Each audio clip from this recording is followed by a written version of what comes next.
ጂኦፖለቲካዊ ውጥረቶችና የአቅርቦት ሰንሰለት መስተጓጎሎች በዓለም አቀፍ የነዳጅና የተፈጥሮ ጋዝ ዋጋ መናር ከዘርፉ የሚገኘውን ኃይል ለመጠቀም ስጋት ውስጥ ከቶታል። ይህንን ተከትሎ የኃይል አቅርቦት መዋዠቅ ወደ ታዳሽ ኃይል ምንጮች የሚደረገውን ሽግግር ፈጣን አድርጎታል።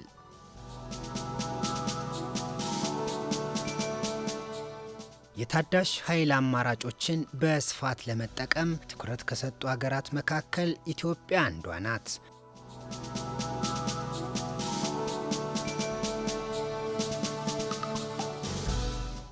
ከተፈጥሮ ጋር ተስማሚ የሆኑ የኃይል አማራጮችን በመገንባት እየተጋች የምትገኘው ኢትዮጵያ በውሃ ከምታገኘው የኃይል አቅርቦት ባሻገር የንፋስና ፀሐይ እንዲሁም የጂኦተርማል ኃይል አማራጮች ለማስፋት ትኩረት ሰጥታለች።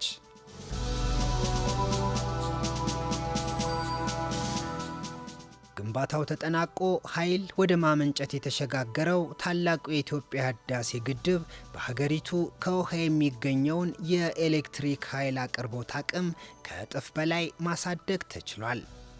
ወደ 15760 ጂጋዋት ሰዓት ኤነርጂ ነው የሚያመነጨው። ይሄ በገንዘብ በሚተመንበት ጊዜ ወደ $1 ቢሊዮን በየአመቱ የሚያስገኝ ፕሮጀክት ነው። ይሄ ብቻ አይደለም፣ ኤነርጂ ማመንጨቱ እና ከሽያጭ የምናገኘው ሳይሆን በሀገሪቱ እድገት ላይ ከፍተኛ ተጽዕኖ አለው። የዚህ ሽያጭ 3 እጥፍ ተጽዕኖ ይኖረዋል ተብሎ ነው የሚታመነው። ይሄኛውም ፋብሪካዎችን በማንቀሳቀስ ኢንዱስትሪዎችን በማንቀሳቀስ የአገልግሎት ዘርፉን በማዘመን የሚገኘው ጥቅም ከሽያጩ በላይ 3 እጥፍ ነው የሚሆነውና ከኤነርጂ አንጻር ከፍተኛ ጥቅም አለው።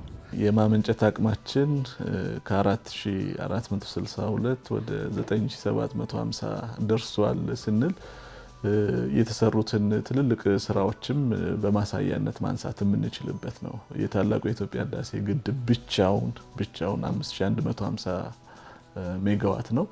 ይሄኛው እንግዲህ ያለፉትን ከአንድ ምዕተ ዓመት የዘለለ ጊዜ የተጓዝንበትን በአጭር ጊዜ ከእጥፍ በላይ ያሳደገ ፕሮጀክት ሆኖ የመጣበት ሁኔታ አለ። ኢትዮጵያ ምቹ የሆነ የንፋስ ኃይል ለማግኘት የሚያስችሉ አካባቢዎች እንዳሏት የአዳማ፣ አሸጎዳና አይሻ እንዲሁም በአርሲ ዞን አሰላ ባሉ አካባቢዎች የተገነቡ ኃይል ማመንጫዎች ምስክር ናቸው። ይህም የአገሪቱን የኃይል ፍላጎት ለማሟላት የሚደረገውን ጥረት ለማሳካት ትልቅ ድርሻ ይኖራቸዋል። የአሰላ ንፋስ ኃይል ማመንጫ ፕሮጀክት በ29 ተርባይኖች 100 ሜጋዋት ኃይል የማመንጨት አቅም የሚኖረው ሲሆን ይህም እንደ ሀገር ከንፋስ ኃይል የማመንጨት አቅማችንን ከ504 ሜጋዋት የሚያደርሰው ይሆናል። በርካታ ቦታ ከዊንድ በውስን ቦታ በጂኦተርማል ሌላም ግድቦች እየገነባን ስለሆነ አይሻ ላይ ኢነርጂ የማምረት ጅማሮ ባለፉት 1 ዓመት ተኩል ወይ 2 ዓመት ማክሲመም ይህ ፕሮጀክት የመጀመሪያው ፌዝ መጠናቀቅ ችሏል።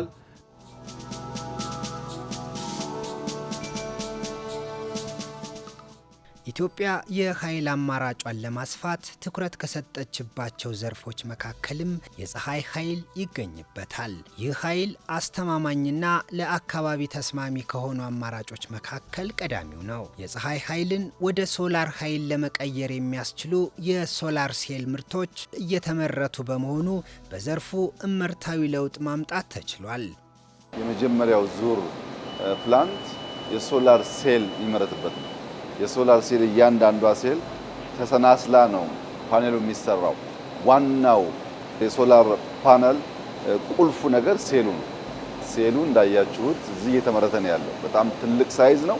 በዚህ ጥራት እና በዚህ ሳይዝ ብዙ ፋብሪካ እስካሁን የለንም። በኤክስፖርትም ሲግኒፊካንት የሆነ ሼር የሚጫወት ማኑፋክቸሪንግ ውስጥ ካሁን በኋላ ባለው የምናገኘው ገቢ የዚህ ፋብሪካ እና መሰሎቹ ገቢ ትንሽ ከፍ ይላል። ምክንያቱም ውድ ዋጋ የሚያወጣ ምርት ስለሚያመርቱ። 2 ደግሞ እየተገነቡ ያሉ አሉ እዚሁ ኢንዱስትሪያል ፓርክ ውስጥ። እነሱ መስከረም ወር ያልቃሉ።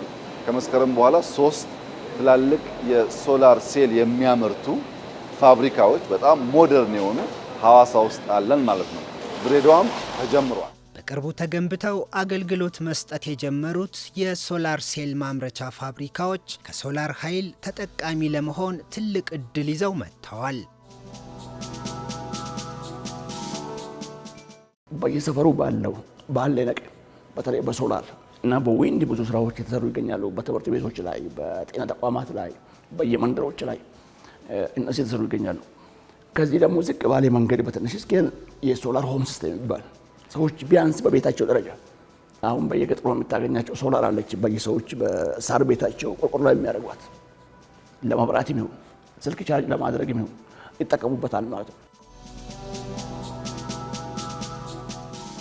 የታዳሽ ኃይል አማራጮችን ይበልጥ በማስፋት በአየር ንብረት ለውጥ የማይበገር የኃይል አቅርቦት ለመገንባት አበርክቷቸውም ላቅ ያለ ነው።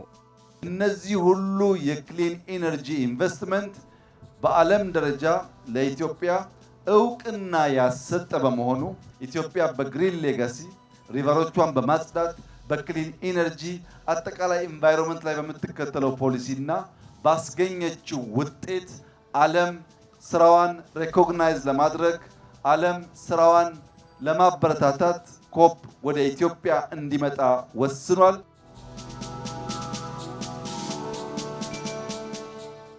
ከለውጥ ወዲህ መንግስት የዜጎችን የኤሌክትሪክ አገልግሎት ተጠቃሚነት ለማረጋገጥ ከሚያከናውናቸው ተግባራት መካከል የኃይል አማራጮችን በማስፋት አቅርቦትን ማሻሻል አንዱ ነው።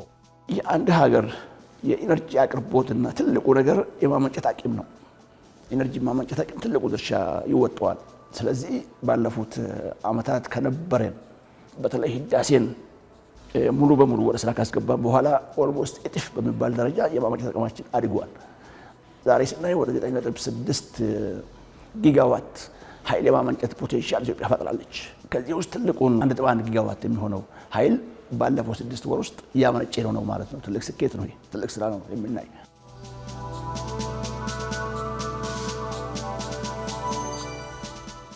በሰራነው ሪፎርም ባለፉት 6-7 ዓመታት 4000 ገደማ የነበረው ሜጋዋት ዛሬ ወደ 10000 ገደማ ሜጋዋት ማሳደግ ተችሏል። 7 ቢሊዮን ገደማ ያስገባ የነበረው ተቋም ከ75 ቢሊዮን ብር በላይ ማስገባት ችሏል። በታሪኩ ለመጀመሪያ ጊዜ ባለፉት 6 ወራት 7 ቢሊዮን ብር ትርፍ ማስገባት ችሏል። ኢትዮጵያ በታዳሽ ኃይል ያላትን እምቅ አቅም በመጠቀም ከራሷ ተርፎ አህጉሪቱን በኤሌክትሪክ ኃይል ለማስተሳሰር ቁልፍ ሚና እየተጫወተች ትገኛለች። ኢትዮጵያ የአፍሪካ የታዳሽ ኃይል ማዕከል ለመሆን የያዘችው ርዕይ ከጎረቤት ሀገራት ጋር በተፈጠረው የኤነርጂ መሰረተ ልማት ትስስር እየታየ ነው። አሁን የምናመነጨውን ወደ 9752 ሜጋዋት ኦልሞስት ሁሉንም ማለት እንችላለን ከታዳሽ ኃይል ልማት ያገኘናቸው የኃይል ምንጮች ነው። እንደ ተቋም ራዕያችን የአፍሪካ የታዳሽ ኃይል ማዕከል መሆን የሚል ነው። ይሄንን እየሰራን ያለነውን ስራ በተጨባጭ የሚያሳዩን ከጎረቤት ሀገሮቻችን ጋር በታዳሽ ኃይል ልማት በኢነርጂ መሰረተ ልማት የፈጠርነው ትስስር ነው ማለት ነው። የሀገር ውስጥ ፍላጎቷን ከማሟላት ጎን ለጎን ለጎረቤት ሀገራት ጭምር የኤሌክትሪክ ምርትን በመሸጥ ላይ ትገኛለች።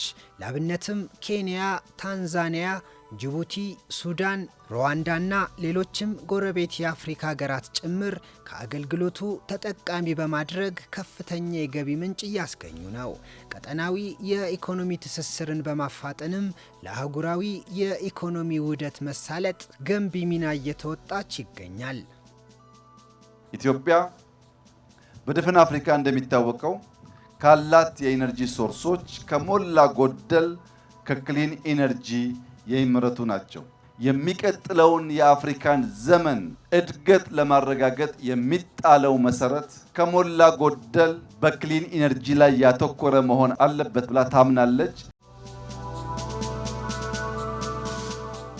የዓለም የኃይል አቅርቦት አስተማማኝ፣ ተመጣጣኝና ዘላቂ እንዲሆን ለማድረግ የቴክኖሎጂ ፈጠራ፣ የመሰረተ ልማት ግንባታና ዓለም አቀፍ ትብብር ወሳኝ ናቸው።